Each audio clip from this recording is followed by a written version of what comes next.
Hello QC database users, and welcome to the third video in our QC database API series. In this video we will be going over Power BI custom connectors. These are files that you can download that handle Power BI authentication with the QC database API. These are going to have your API credentials embedded in them, so you won't need to copy and paste your credentials from the page in QC database.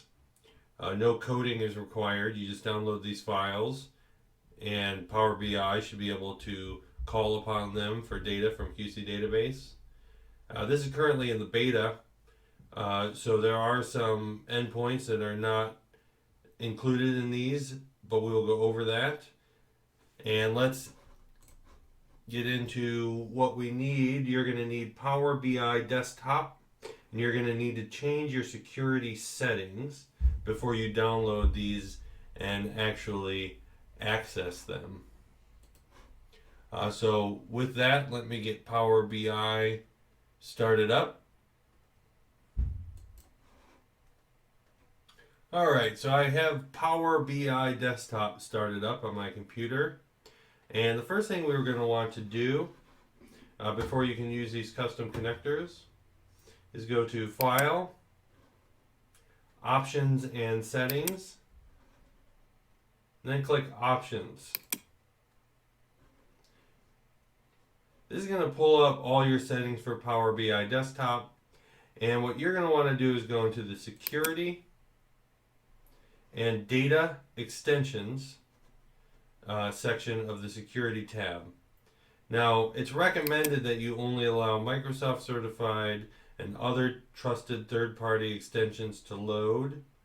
Right now, while this is in the beta phase, we're going to have to use the not recommended allow any extension to load.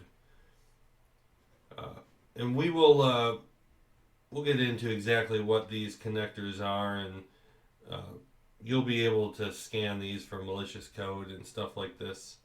But let's just set this to allow any extension to load for now. Alright, so let's go to QC database and get our connectors. Alright, you can see I'm logged into QC database here. Just like in the other videos when we went to go get our credentials, let's go to Admin Tools and QC Database API. Alright, so like the other videos, you could see that we have our PowerShell and Python clients available for download, but nothing for Power BI. The reason for that is you actually have to have credentials before you can download a custom connector, because like I said, your credentials will be embedded in those connectors. So let me generate a new set of credentials.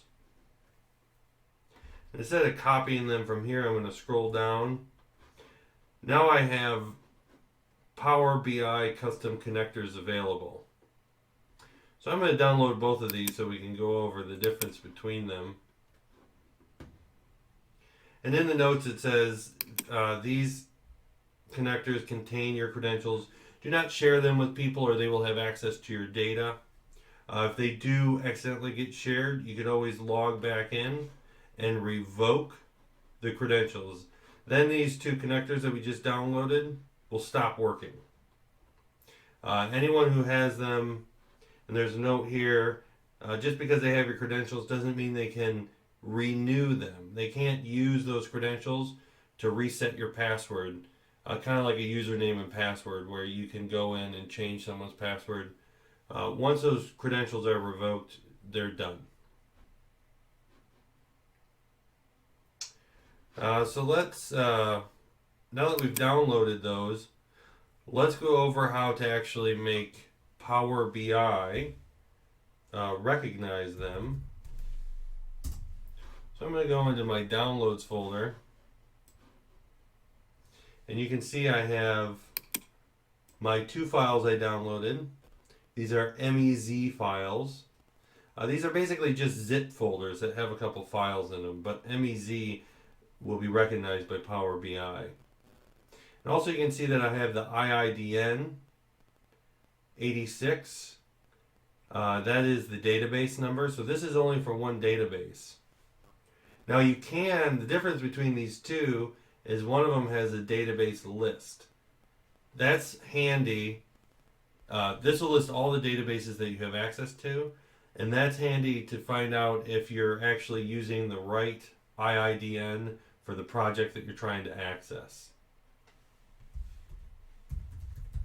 So what you want to do to actually make them recognized by Power BI is Power BI, when you install Power BI Desktop, it'll create a folder in your documents called Power BI Desktop. And that has to be spelled just like that. Inside that is going to be a folder called Custom Connectors. So what I can do is I can select both of these files from my downloads and drag them into my Custom Connectors folder. As long as this file is spelled correctly and this folder and this folder are spelled correctly, and the files in here are MEZ files, Power BI is going to try to pick these up and try to use them as data connectors. So let's close these and let's go back to our Power BI desktop.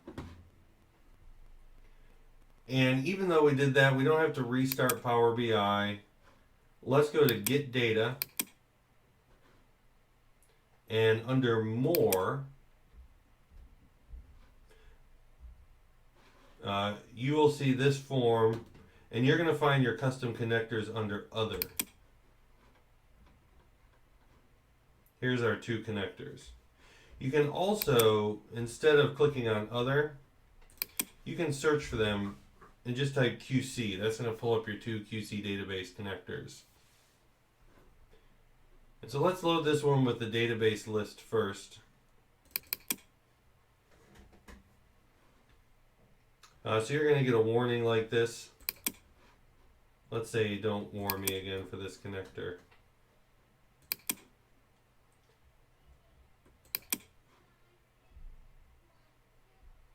Alright, so now we have a list of all of our data in QC database. This is a demo database, so let's look at the flange table. I only have a handful of flanges in this database. I probably have more welds in here. Yeah, so now it says this data in the preview has been truncated due to the size limits. When you load this into Power BI, it's not going to load this little snippet. It's going to load the full data set. The reason that we included the databases is because this will give you a full list of databases that you have access to. So that, and if you look at that right column, that'll give you the IIDN number, and you can make sure that that IIDN in the connector name is the correct one for the database that you want to access. So let's try to load something here. Let's load the Welds table. Let's check it. And you can transform data, but there are built-in transformations in the custom connector. We tried to design them so you don't have to transform all your columns to the correct data type.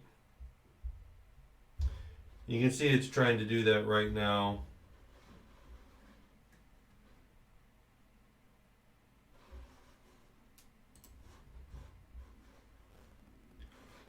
Alright, so that took a second, but you can see in my weld table I have date welded, so it's recognized that as a date. So we built some transformations into the connector where you don't have to, hopefully you don't have to change too many data types on the columns. So let's try something simple that makes sense with a weld log. Let's do a line chart. And let's use the date welded as the axis. Of course, if this is not formatted as a date, then it's going to be a problem. Let's just count the number of weld numbers in the values. Alright, so right now it's trying to do 2020 and 2021. Let's get rid of the year, quarter, month. Let's just do daily. So again, this is a demo database, so this is not the best chart. But you can see we're actually starting to see some real data mapped on here. Now, if we wanted to break that down, we could break it down by joint. So we have butt welds and socket welds. Maybe we have something better that we could map it by job name.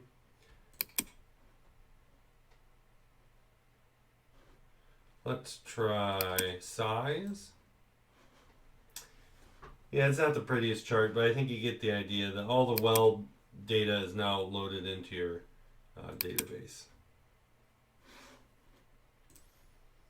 I'm sorry, loaded from your database into Power BI.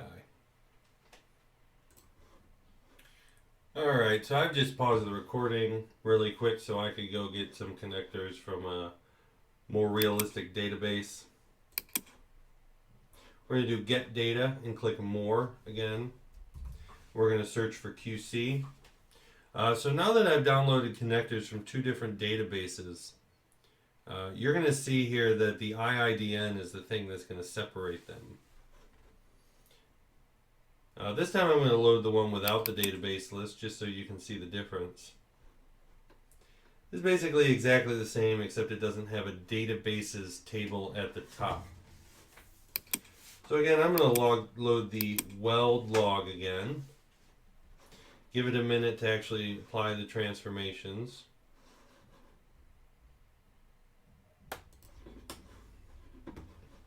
Alright, so let's do that same thing again. Let's do a line chart. Expand it a little. And we'll do date welded on the axis again. And I'm just going to do, we'll do month this time. And we will do a count of weld number. Weld number is just something that is, it's not a number, so it's something that will do a count instead of a sum. So it'll give you a weld count for each month. And this time let's actually try to break this up into different line graphs. Let's try joint type. So now you can see different welding by joint type. Attachment welds, butt welds, fillet welds, socket welds. Let's get rid of that. Let's try job name. So here's all your different projects and how the welding was done over time. Another thing we could do is welding inspector. Let's see who's doing all the inspecting. It looks like someone was busy August of I'm sure there's a way to format this to show the year too, but I'm not sure how to do it. Another thing we could do is just like the classic chart in QC database, the weld summary, we can do location welded. You can see that this is mostly all field welds for this particular project. Maybe we could get a little different if we go with day welded. Yeah, so that's a little bit more information. You can see the shop did a little bit of work on and off, mostly field installed. Alright, so let's speed through this and let's do just a couple charts and then we'll get to some notes at the end of the video. I'm going to delete this query and I'm going to do get data, more. I'm going to search for QC and let's try the jobs table.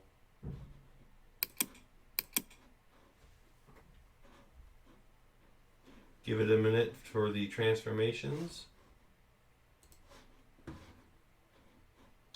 Alright, so let's try to figure out, maybe with a pie chart.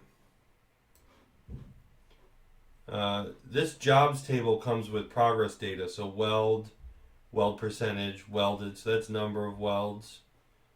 That's number of welds completed. This is in the, let me go back to QC database. If you want to know what those columns in each table are, go to the API docs. That'll give you a good description of everything that is sent out from the API. So in this case, let's try PO number as the legend. And let's do weld for values. And because this is a number, if we click on that and we look up here, it's formatted as a whole number. Instead of doing a count, it's going to do a sum of welds. And so now you can see that 4501 is by far your biggest PO number on this project. 4528C. In terms of weld number, we could get rid of weld and say welded. Looks like these charts both look roughly the same because this project's mostly finished.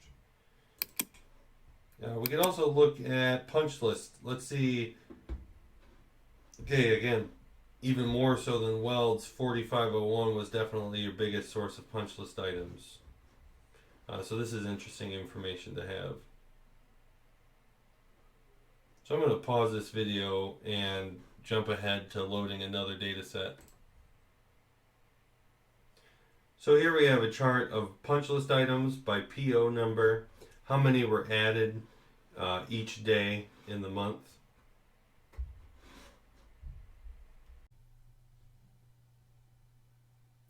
So here's an example of a Sankey chart based on the punch list.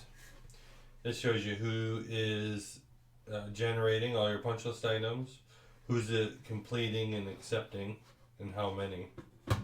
Give you an idea of who's writing them and who's accepting them, completing them. That's using the Tassels Parallel Sets Slicer. I was looking for a horizontal Sankey chart, but I couldn't find one. But that's sort of a cool visual. So finally, some notes on this. This is a beta version. We're not totally sure on the final design of this. So email or DM us on Instagram with any suggestions you might have. Certified connectors probably won't be available unless we build a user login type connector. Not every endpoint is available from these connectors at this time. For example, the welder's endpoint is running a little too slow for Power BI. It wanted to time out on us. So we'll have to work on making that a little faster on our end, and then we'll include it. The packages, drawings, iTask, which is short for inspection task, CFR, which is custom form reports, and CFRA endpoints all require a parent ID. So we may have to create a custom connector for each of those.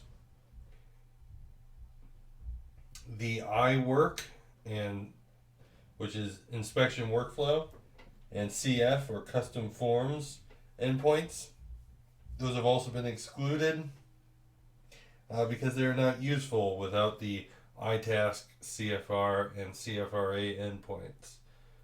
CFRA, by the way, is custom form report attachments. So without these, it would be kind of pointless to have these two, inspection workflow and custom forms.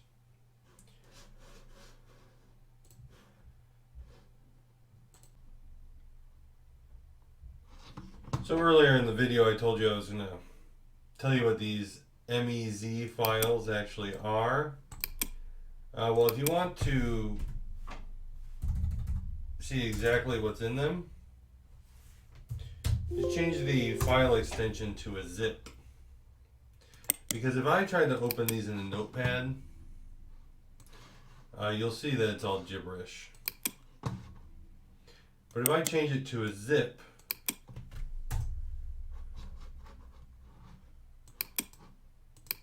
I can now open up that zip file and see that there's a couple of icons of different sizes, and then there's two files. One of them is a .m file, and one of them is a resources file, which is resources XML. So let's look at these in a notepad. You can see that this is, if you look at the very top, you can see your credentials up here. You can see the URL of the API. You can have all these tables with helper functions that call the data from QC database. For example, if we go to jobs, all of these different tables are using the fetch data function, which is basically just taking the token from the API request that gets the token, and then takes the token, sends it to the API, just like we were doing in Python, and then takes that data, basically takes the JSON data property and splits it into a table. And so it does that all the way down for every one of these tables. And then these are your transformations that we're actually doing. A good example of one of these would be in Welds. Let's see here. Welds, where we look at size.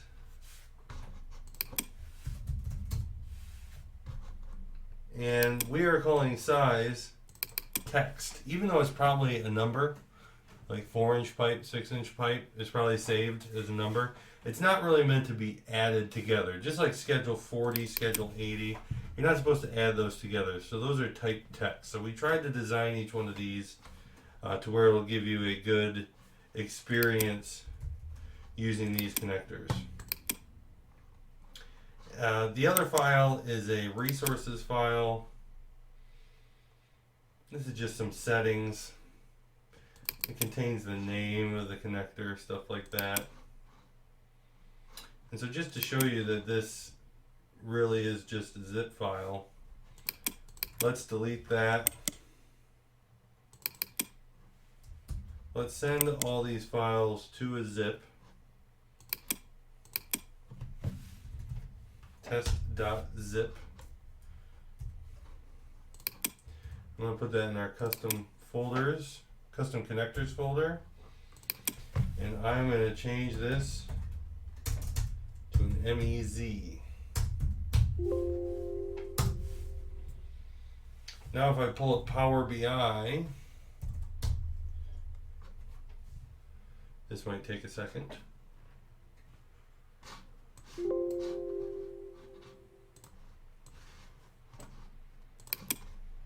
And I do get data.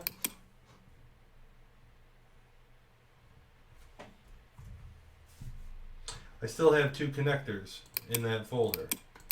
Probably wondering why it's not using the name of the file, which is test.mez. It's actually going in and getting that from that XML file. That's what it's coming up with this name.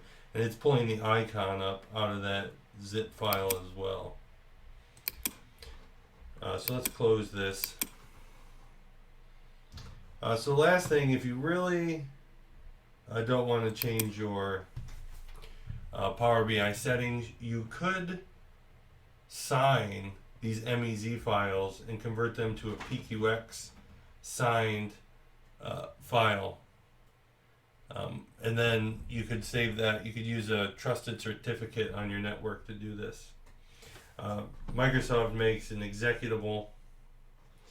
You just download this zip folder and you can use that executable to sign your MEZ files. So the reason we're not doing that right now is because these are dynamically generated. So we have to figure out a way to dynamically, sign these on the fly. And then you're still going to have to download a thumbprint from our certificate and upload that into your certificate store. So it's not super straightforward, but this is an option if you want to try to do this.